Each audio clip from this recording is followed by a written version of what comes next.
Assalamualaikum warahmatullahi wabarakatuh.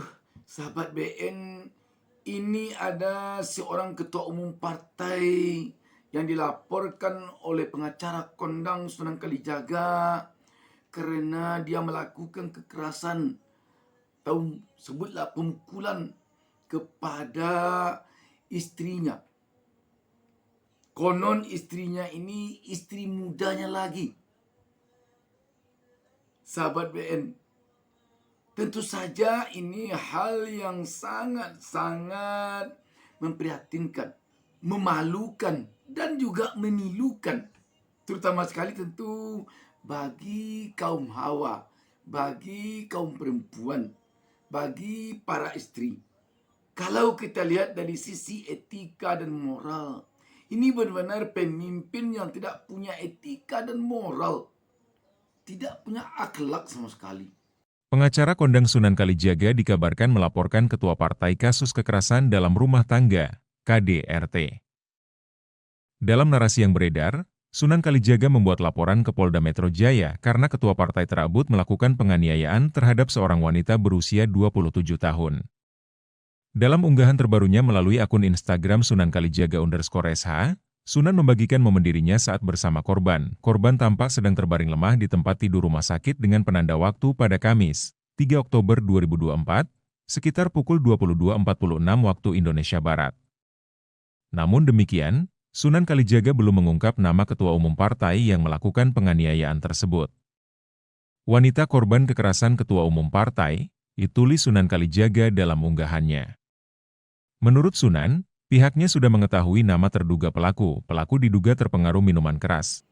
Sahabat BN, seorang ketua umum partai memukul istrinya, istri muda lagi, dan diduga dia melakukan kekerasan ini karena terpengaruh minuman keras.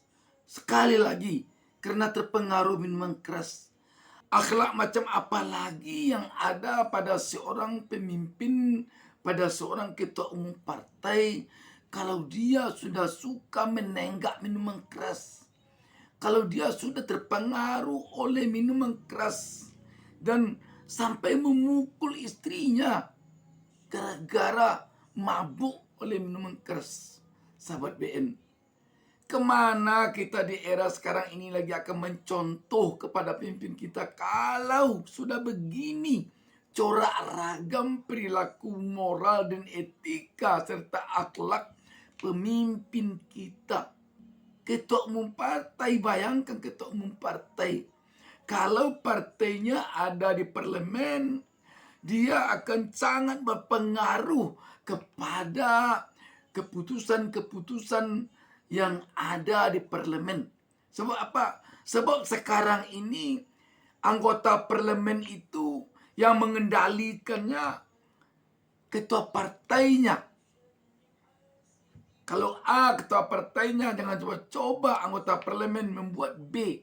Harus A. Kalau tidak, dia akan di-PAW. Dia akan berhenti dari jabatannya sebagai anggota DPR, bahkan bisa berhenti dari keanggotaan partainya. Karena itu sahabat BN, kalau seorang ketua umum partai tidak berakhlak, tidak bermoral, tidak beretika, dapat kita bayangkan apa jadinya negara ini, apa jadinya. Psikolog forensik Reza Indragiri Amriye menyesalkan jika peristiwa ini benar-benar terjadi. Reza berpendapat kasus tersebut diselesaikan melalui Restorative Justice, RJ. Menurut dia, pemenjaraan, Retributive Justice, faktanya tak menguntungkan siapapun. Suami marah, berhenti memberikan nafkah. Apalagi jika buka-buka identitas dan aib, alamat hidup istri muda kian terlunta-lunta. Sebaliknya dengan Restorative Justice, bagi istri muda, peluangnya untuk memperoleh ganti rugi akan jauh lebih tinggi.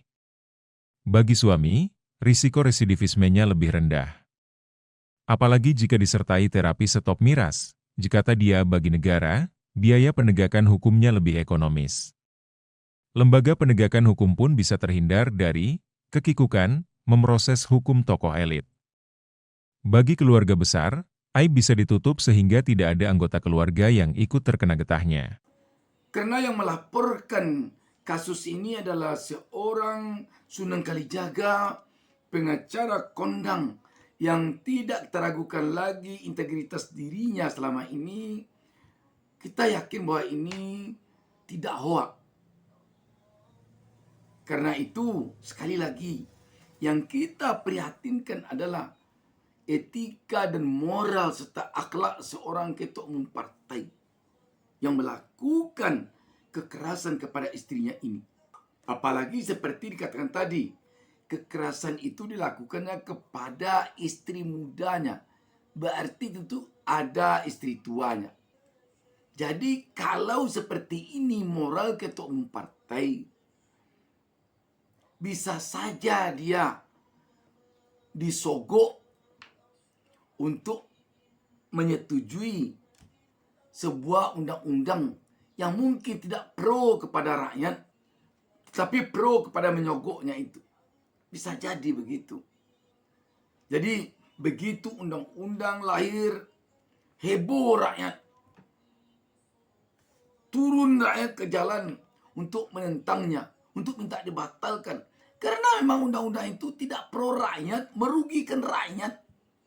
Hanya menguntungkan orang-orang tertentu, kelompok-kelompok orang tertentu.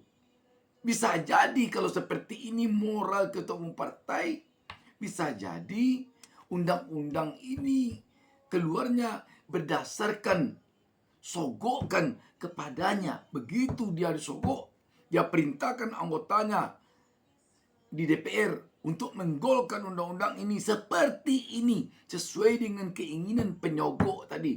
Bunyi pasalnya.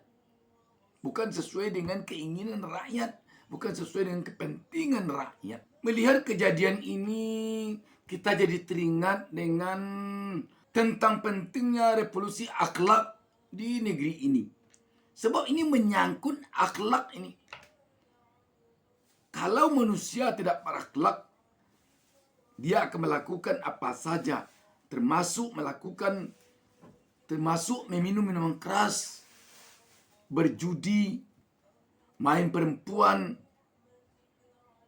sehingga ujungnya adalah seperti ini.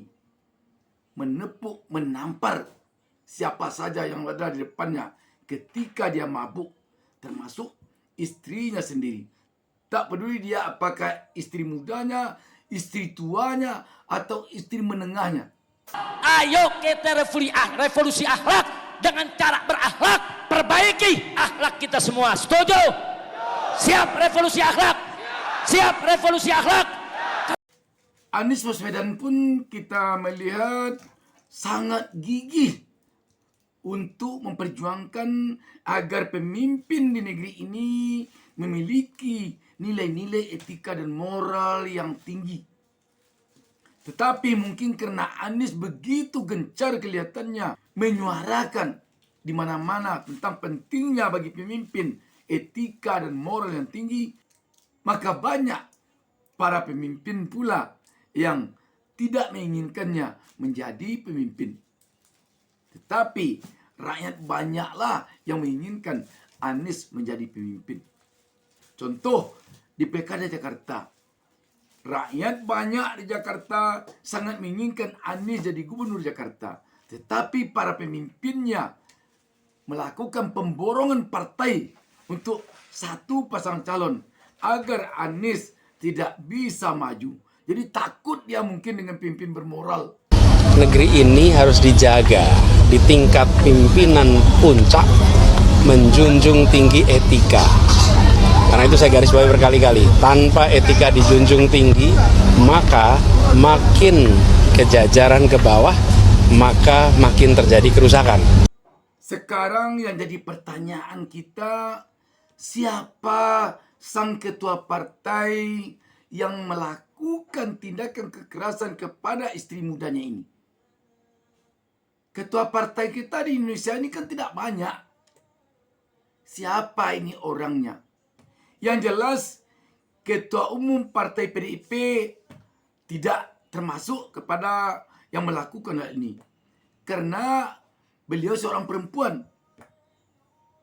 Tetapi ketua umum partai yang laki-laki, ini bisa jadi pertanyaan, siapa di antaranya yang melakukan hal ini?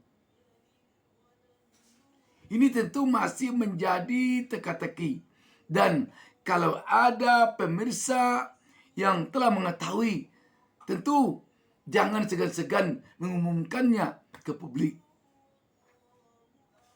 Dan tentu juga kepada pengacara Sunan Kalijaga, mungkin publik sekarang ini sangat berharap agar Sunan Kalijaga mengumumkannya ke publik. Siapa ketua umum partai ini? Namanya, identitasnya. Agar tidak bertanya-tanya terus publik atau rakyat tentang ketua umum partai yang melakukan hal yang sangat tidak terpuji ini. Kepada ketua umum partai yang melakukan hal ini, tentu lebih baik pula dengan gentleman menyampaikan ke publik bahwa dia telah melakukan hal tersebut agar teman-temannya sesama ketua umum partai tidak terkena getahnya. Sebab selagi belum tahu publik sosok dari si pelaku ini, tentu publik akan meraba-raba terus.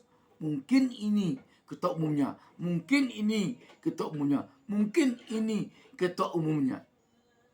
Mari sama-sama kita mencarinya, memantaunya. Siapa gerangan ketua umum partai yang melakukan hal ini.